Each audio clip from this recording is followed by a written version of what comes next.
নমস্কার বন্ধুরা, আজকে নেতাজি সুভাষ ওপেন ইউনিভার্সিটির পিজি হিস্ট্রি ফার্স্ট ইয়ারের সিলেবাস নিয়ে আলোচনা করব। এটা হচ্ছে তোমাদের সিলেবাস, ফার্স্ট ইয়ারের হিস্ট্রি সিলেবাস। এই সিলেবাসটাই আজকে ধরে ধরে আমরা আলোচনা করব।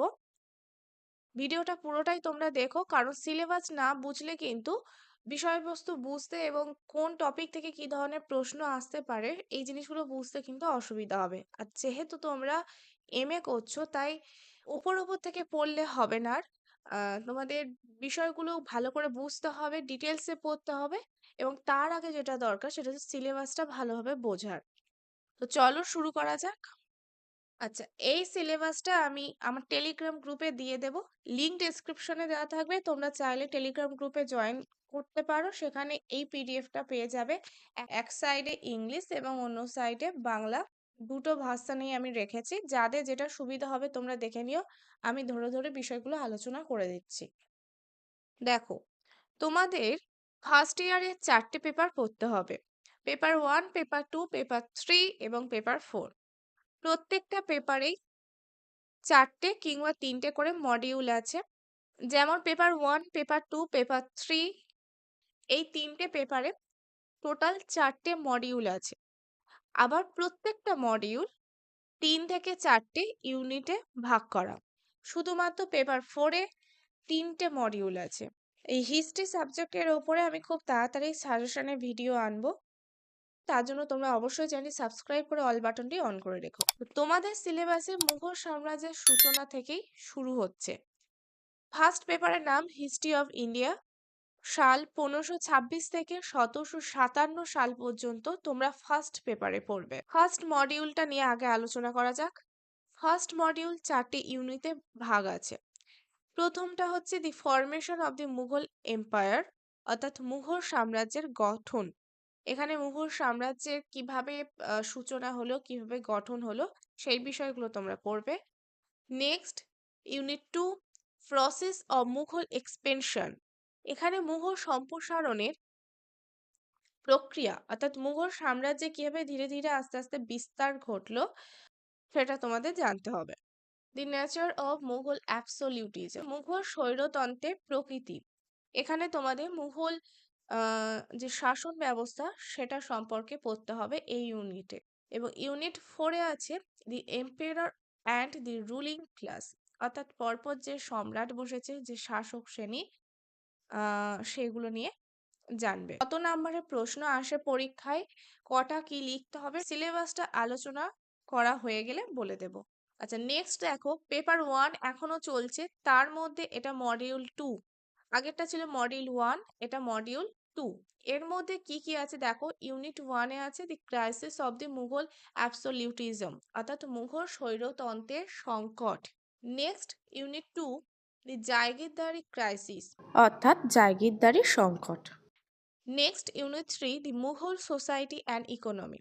আমি চেষ্টা করছি তাড়াতাড়ি বলা, যেহেতু এটা অনেকটা বড় সিলেবাসটা। তোমরা চাইলে সেটিং অপশনে গিয়ে স্পিডটা আরো বাড়িয়ে নিতে পারো। মুঘল সোসাইটি অ্যান্ড ইকোনমি, অর্থাৎ মুঘল সমাজ এবং অর্থনীতি কেমন ছিল সেই সম্পর্কে জানবে। নেক্সট, ইউনিট 4, দি মুঘল আরবানাইজেশন, মুঘল নগরায়ন। এবারে পেপার 1-এর মধ্যেই দেখো মডিউল 3। পেপার 1 নিয়েই কিন্তু এখন আলোচনা করছি। তার মধ্যেও 4টি ইউনিট আছে। ফার্স্ট ইউনিটে বলা হচ্ছে the decline of the Mughal empire, অর্থাৎ মুঘল সাম্রাজ্যের পতন সম্পর্কে তোমাদের জানতে হবে। নেক্সট, ইউনিট 2-তে বলা হচ্ছে দি rise of the regional powers. Next, unit 3, the foreign invasion, অর্থাৎ বিদেশি বা বৈদেশিক আক্রমণ। Historiography of the Mughal decline, অর্থাৎ মুঘল পতনের ইতিহাস চর্চা। এই যে মুঘল সাম্রাজ্যের পতন ঘটেছে, এখানে বিভিন্ন ঐতিহাসিক কি দৃষ্টিভঙ্গি দিয়ে এটাকে ব্যাখ্যা করছেন যে কেন মুঘল সাম্রাজ্যের পতন ঘটেছে, বিভিন্ন বিষয় তোমাদের বিস্তারিতভাবে এখানে পড়তে হবে। আচ্ছা, পেপার 1-এই এবার মডিউল 4। আচ্ছা, ইউনিট 1-এ বলা হচ্ছে অষ্টাদশ শতকের ভারতে ইংরেজদের ক্রমবর্ধমান উপস্থিতি এবং ভারতে আন্তর্জাতিক অর্থনৈতিক কাঠামো সম্পর্কে জানতে হবে। নেক্সট, ইউনিট 2-তে বলা ও ভারতীয় ব্যবসায়ী সে সম্পর্কে তোমাদের এখানে জানতে হবে। পলাশী যুদ্ধের যে ব্যাকগ্রাউন্ড, পটভূমি, সম্পর্কে জানতে হবে, এবং এই সময় যে ইংরেজ বা ইঙ্গ ফরাসি যে সংঘাত বা যুদ্ধ হয়েছিল সেই সম্পর্কে তোমাদের এই ইউনিটে জানতে হবে। সেকেন্ড পেপার হচ্ছে হিস্ট্রি অফ ইন্ডিয়া। সালটা এখানে একটু ভুল আছে, এটা হবে 1757 থেকে 1885। 1757 থেকে 1885 পর্যন্ত এই পেপার টুতে তোমরা পড়বে। এখানে ঠিক আছে, বাট এইটা একটু ভুল আছে। চলো, মডিউল 1 এর মধ্যে আমরা দেখব ইউনিট 1, অর্থাৎ অষ্টাদশ শতকের দ্বিতীয় অর্ধে ভারতের রাজনৈতিক অবস্থা কেমন ছিল। আচ্ছা, ইউনিট 2 বাংলায় ব্রিটিশ শক্তির সংহতি সম্পর্কে তোমাদের জানতে হবে। এখানে তোমাদের সালটা দেখো উল্লেখ করা আছে, তোমাদের জানতে হবে 1757 থেকে 1772 সাল পর্যন্ত। ইউনিট 3 তে আছে কোম্পানি, অর্থাৎ পশ্চিম ও দক্ষিণ ভারতে কোম্পানি যে টেরিটোরিয়াল এক্সপেনশন, অর্থাৎ কোম্পানির আঞ্চলিক সম্প্রসারণ, কিভাবে তারা আস্তে আস্তে যুদ্ধের মাধ্যমে বিভিন্ন নীতির মাধ্যমে বিস্তার লাভ করেছিল, তাদের সাম্রাজ্যে বিস্তার ঘটিয়েছিল, সে সম্পর্কে জানতে হবে। Next unit 4। দেখো, ইউনিট 4-এ বলা হচ্ছে ব্রিটিশ ঔপনিবেশিক শাসনের বিরুদ্ধে প্রাথমিক প্রতিরোধ। 1857 সালে যে সিপাহী বিদ্রোহ হয়েছিল সে সম্পর্কে জানতে হবে। আচ্ছা, এবার দেখো মডিউল 2। মডিউল 2 এর ইউনিট 1-এ বলা হচ্ছে ভূমির রাজস্ব বন্দোবস্ত। যেসব ভূমির রাজস্ব বন্দোবস্ত চালু ছিল ব্রিটিশ যুগে, বিভিন্ন যেমন মহলওয়ারি ব্যবস্থা, রায়তওয়ারি ভূমি ব্যবস্থা, এগুলো সম্পর্কে পড়তে হবে। ইউনিট 2-তে বলা হচ্ছে নীল বিদ্রোহকে কেন্দ্র করে কৃষক ও আদিবাসী আন্দোলন, পাবনা বিদ্রোহ, দাক্ষিণাত্য দাঙ্গা, সাঁওতাল বিদ্রোহ, মুন্ডা বিদ্রোহ, এই বিদ্রোহগুলো সম্পর্কে জানতে হবে। আচ্ছা, আমি আর ইংলিশগুলো বলছি না, যেহেতু ভিডিওটা অনেকটা বড় হয়ে যাচ্ছে, এখনও অনেকটাই বাকি, আমি শুধু বাংলায় বলে যাচ্ছি। আচ্ছা, ইউনিট 4-এ বলা হচ্ছে রেলওয়ে ও ভারতীয় অর্থনীতি, আধুনিক শিল্পের বিকাশ কিভাবে হয়েছিল, রেলপথ নির্মাণের ফলে ভারতীয় অর্থনীতিতে কী প্রভাব পড়েছিল, বিস্তারিত পড়বে। আচ্ছা, মডিউল 3। মডিউল 3 ইউনিট 1-এ বলা হচ্ছে ভারতের প্রতি প্রাথমিক ব্রিটিশ দৃষ্টিভঙ্গি, ইউটিলিটারিয়ানিজম, ইভানজেলিক্যালিজম ও ওরিয়েন্টালিজম। ইউনিট 2-তে বলা হচ্ছে পাশ্চাত্যকরণ ও ভারতীয়দের প্রতিক্রিয়া। ইউনিট 3-তে বলা হচ্ছে 1857 সালের পর ঔপনিবেশিক রাষ্ট্রের পুনর্গঠন, এবং ইউনিট 4-এ বলা হচ্ছে রাষ্ট্র ও সামাজিক সংস্কার। এবার দেখো মডিউল 4। মডিউল 4-এর ইউনিট 1-এ বলা হচ্ছে ভারতে আধুনিক জাতীয়তাবাদের সামাজিক পটভূমি, পরিসরের বিকাশ, সংবাদপত্র, শিল্প, সাহিত্য, অর্থাৎ জনপরিসরের বিকাশে সংবাদপত্র, শিল্প, সাহিত্যের ভূমিকা সম্পর্কে জানতে হবে।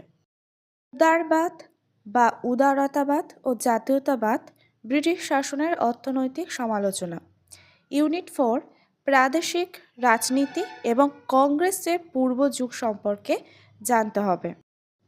এবারে জানব পেপার 3-র সিলেবাস। পেপার 3-তে তোমরা জানবে হিস্ট্রি অফ ইন্ডিয়া, সাল 1885 থেকে 1964 পর্যন্ত এই পেপারে তোমরা পড়বে। পেপার 3-র মডিউল 1-এ আছে ইউনিট 1 ভারতীয় জাতীয়তাবাদ, ইউনিট 2-তে প্রাথমিক কংগ্রেসের চরিত্র, ইউনিট 3 সাম্প্রদায়িকতার উত্থান ও বিস্তার, ইউনিট 4 ভারতীয় জাতীয় আন্দোলন, পরিবর্তিত পরিস্থিতি। 3-র মডিউল 2, আগেরটা ছিল মডিউল 1, এবার মডিউল 2। মডিউল 2-র ইউনিট 1-এ বলা হচ্ছে প্রথম বিশ্বযুদ্ধের প্রভাব, ভারতীয় অর্থনীতি, সমাজ ও রাজনীতি, অর্থাৎ ভারতীয় অর্থনীতি, সমাজ এবং রাজনীতিতে প্রথম বিশ্বযুদ্ধের কী প্রভাব পড়েছিল সেটা সম্পর্কে জানতে হবে। ইউনিট 2-তে বলা হচ্ছে গান্ধীজি ও গণরাজনীতির উত্থান, গান্ধীজির কি যে উত্থান হয়েছিল এই সময় সেটা জানবে। ইউনিট 3-তে বলা হচ্ছে কংগ্রেস, অসহযোগ আন্দোলন ও আইন অমান্য আন্দোলন, অর্থাৎ এই আন্দোলন সম্পর্কে কিন্তু এখানে পড়তে হবে। ইউনিট 4-এ বলা হচ্ছে ভারতীয় জাতীয় কংগ্রেস ও ভারতীয় পুঁজিপতি শ্রেণী, যে শিল্প, ব্যবসা বাণিজ্যের ক্ষেত্রে যে পুঁজিপতি শ্রেণী উদ্ভব ঘটেছিল সেটা সম্পর্কে এই ইউনিটে জানতে হবে। Last module, module 4। এই মডিউলে 4টে ইউনিট। ফার্স্ট ইউনিটে বলা হচ্ছে 1947 সালে ভারত, দেশ স্বাধীন হওয়ার পরে যে শরণার্থীদের আগমন, উদ্বাস্তুদের সমস্যা, সেই সময় যা যা হয়েছিল সেই সম্পর্কে পড়তে হবে। ইউনিট 2-তে বলা হচ্ছে জওহরলাল নেহেরুর অধীনে ভারত। ইউনিট 3-তে স্বাধীন ভারতের অর্থনীতি এবং সামাজিক ন্যায় সম্পর্কিত আন্দোলন সম্পর্কে জানতে হবে। ইউনিট 4 বিশ্ব রাজনীতিতে ভারত। তোমাদের লাস্ট পেপার বা 4th পেপার যেটা, সেটা হচ্ছে ইতিহাস চর্চা বা হিস্টোরিওগ্রাফি। এই পেপারটা থেকে কিন্তু ভালো নাম্বার ওঠে, তোমরা একটু ভালোভাবে পড়বে, একটু বুঝে পড়বে। আচ্ছা, এতে তোমাদের 3টে মডিউল আছে পেপার 4-এ। ফার্স্ট মডিউল নিয়ে আলোচনা করছি। প্রথমে দেখো, ইউনিট 1-এ বলা হচ্ছে ইতিহাস কি, তথ্য ব্যাখ্যা, ঐতিহাসিক প্রমাণের প্রকৃতি, ঐতিহাসিক প্রমাণ, ঐতিহাসিক কল্পনা, ইতিহাস চর্চার বিভিন্ন পদ্ধতি, সমাজ বিজ্ঞানের বিশেষায়নের উদ্ভব, জাতীয় ইতিহাস ও স্থানীয় ইতিহাস, অর্থনৈতিক এবং সামাজিক ইতিহাস। যাতে জাতীয় ইতিহাস পড়তে হবে, স্থানীয় ইতিহাস পড়তে হবে, অর্থনৈতিক এবং সামাজিক ইতিহাস পড়তে হবে। তো এই বিষয়গুলো একটু ভালোভাবে বুঝবে, এখানে বোঝার বিষয় আছে।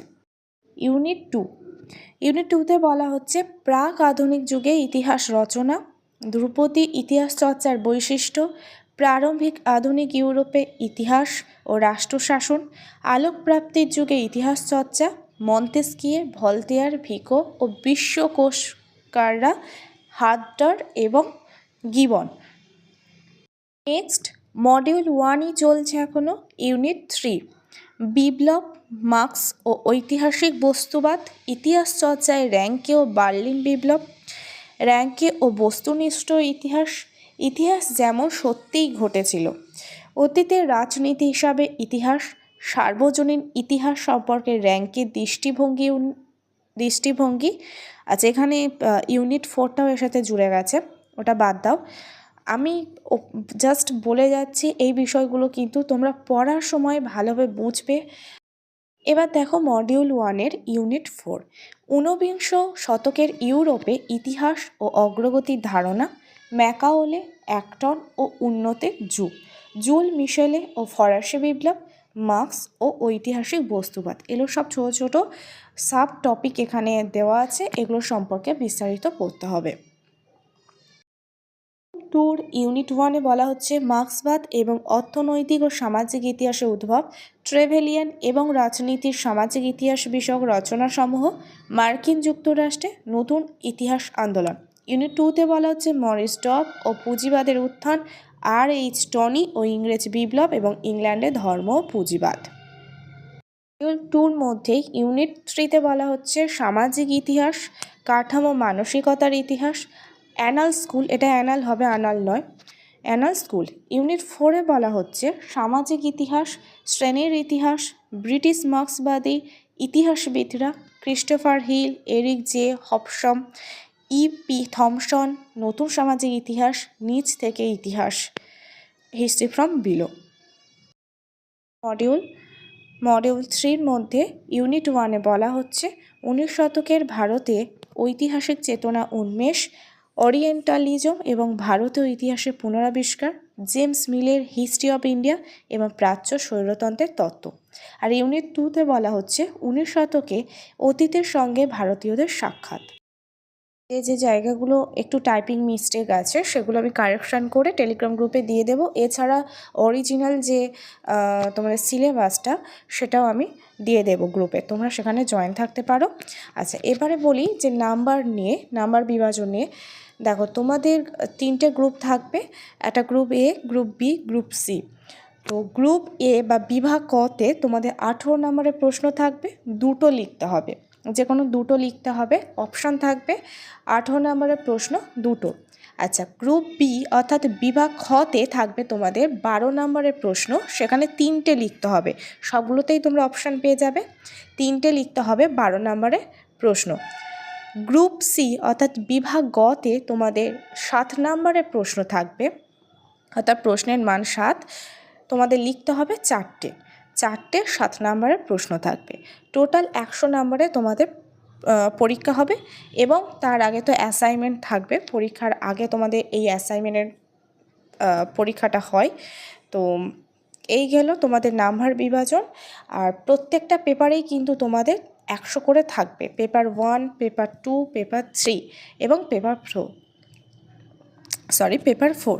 প্রত্যেকটা পেপারেই তোমাদের 100 নাম্বার করে থাকবে, টোটাল 400 নাম্বারে তোমাদের পরীক্ষা দিতে হবে। যদি কিছু জানার থাকে বা যদি কোথাও বুঝতে অসুবিধা, তো আজকের এই পর্যন্ত। যদি হেল্পফুল মনে হয় ভিডিওটা, অবশ্যই একটা লাইক করো এবং কমেন্ট করো।